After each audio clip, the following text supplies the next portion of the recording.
Le vrai problème en trading, c'est pas le marché, c'est toi.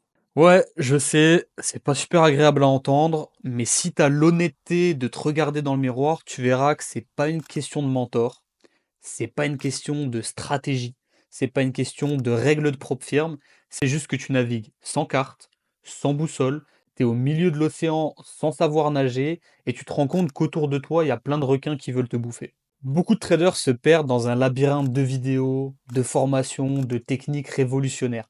Mais au final, qu'est-ce que ça donne au final? Eh ben rien. Toujours pas de résultat. Et pourquoi? Parce qu'ils ont zappé l'essentiel.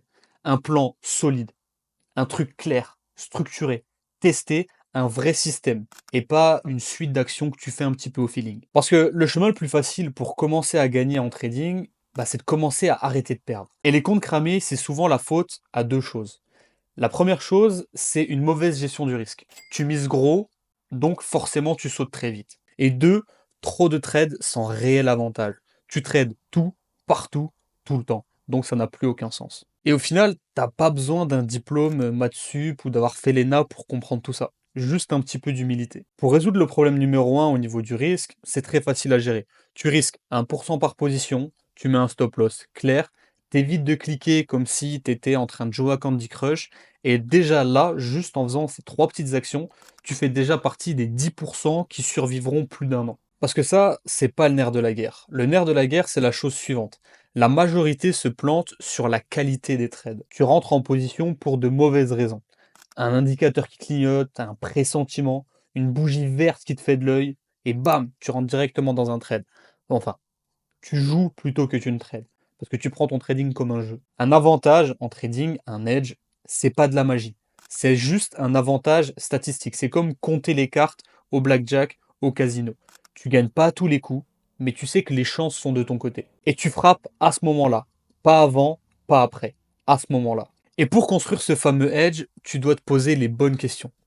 Je trade quoi exactement? Quand est-ce que j'interviens? Avec quels critères? Qu'est-ce qui me donne un vrai signal? Qu'est-ce que je fais toujours? Et qu'est-ce que je ne fais jamais? Et surtout, est-ce que j'ai une logique claire derrière mes choix? Chaque réponse à ces questions, c'est une brique de ton système. Et ce système devient ton arme. Pas une arme pour tirer dans tous les sens, non, mais une arme de précision. Et pour rendre cette arme redoutable, tu dois collecter tes données sérieusement. Ton journal de trading, c'est pas juste une archive que tu laisses prendre la poussière au fond d'un dossier sur ton ordinateur ou sur ton bureau. Non, ton journal de trading, c'est ton miroir, c'est ton coach, c'est ton outil de travail. Et tu y notes tout, l'heure, la paire, le ressenti, le résultat, les erreurs, les choses que tu as bien fait, les émotions. Bref, tu analyses tout, tu reviens dessus, tu cherches des patterns qui reviennent, des signaux qui marchent, des erreurs qui te coûtent cher.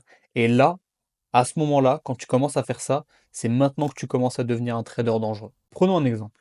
Admettons, tu remarques qu'à une certaine heure de la journée, sur un actif spécifique, avec un type de setup bien défini, tu remarques que tu as de très bons résultats. Et bien là, bam, tu tiens ton edge, tu tiens ton avantage. Maintenant, ce qui te reste à faire, c'est très simple. Capitaliser dessus. Tu simplifies, tu te spécialises, et là, tu deviens tueur. Et le plus beau, c'est que moins t'en fais, mieux tu fais.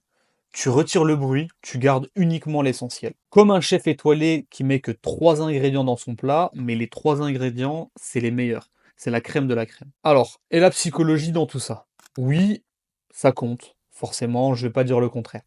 Mais si on est honnête 2 minutes, t'as beau méditer toute la journée, si tu trades sans plan, t'auras toujours la boule au ventre avant de rentrer dans un trade. La discipline, la patience, la gestion des émotions, c'est bien, mais après avoir clarifié ton approche. T'as peur, tu flippes, t'as la boule au ventre quand t'es dans un trade, c'est normal. Si tu trades à l'aveugle, c'est normal. Mais si tu sais que ton système, il est testé, que ton risque est limité, que tu as déjà vu cette situation 100 fois en backtest, eh ben t'es beaucoup plus serein. La confiance, ça vient pas comme ça. La confiance, ça se construit.